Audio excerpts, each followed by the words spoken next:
quạt lưới à? Với mà rất lôi anh. Vẫn chúa chắc rồi. Gọi là tao mốc ơi.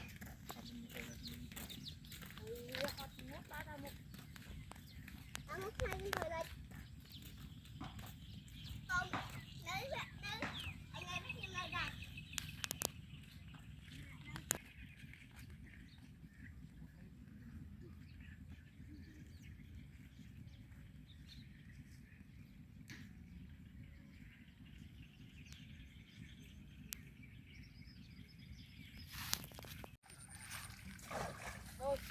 Dạ.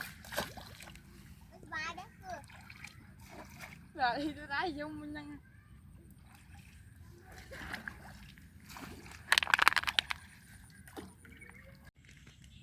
Con ba rồi anh sao vui.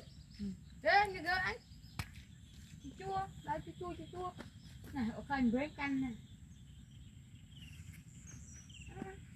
Bắt chè, nhà đa một chặt. Bắt chè, địch mũi sần. Trong đài.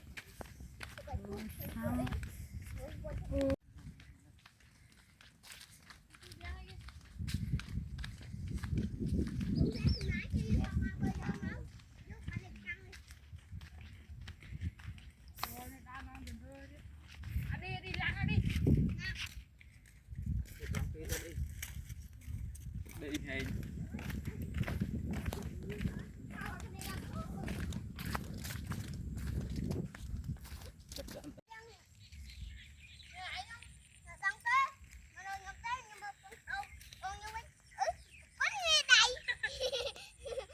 Nè bắt đầu lên.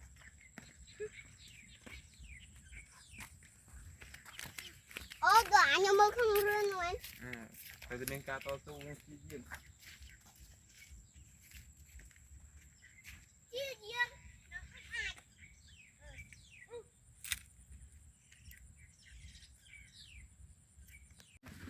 Kẹo cái cắt phơi leo.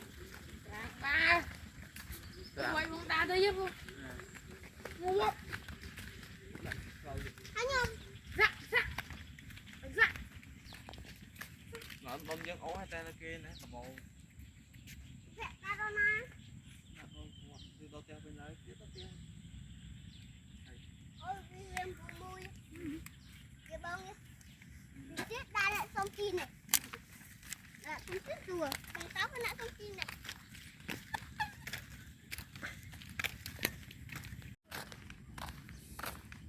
Sẽ đàn thân nâu rồi.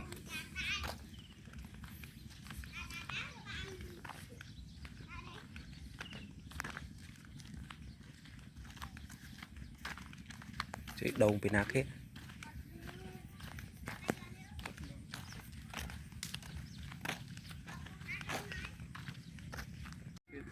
Bồ tổ bó chân bồ tiên thầy thô. Tụi bây giờ mà bỏ thân lời. Không chứ không.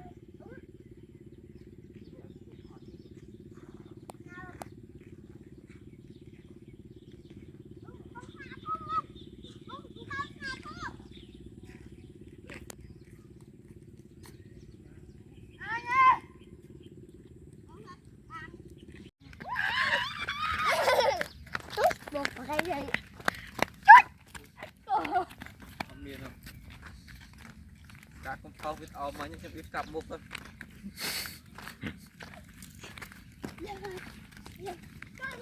Ngọc ơi. Dạ.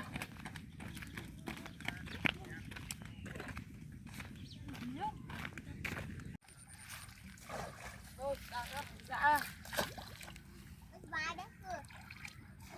Rồi đi tôi đá vô mình nhanh.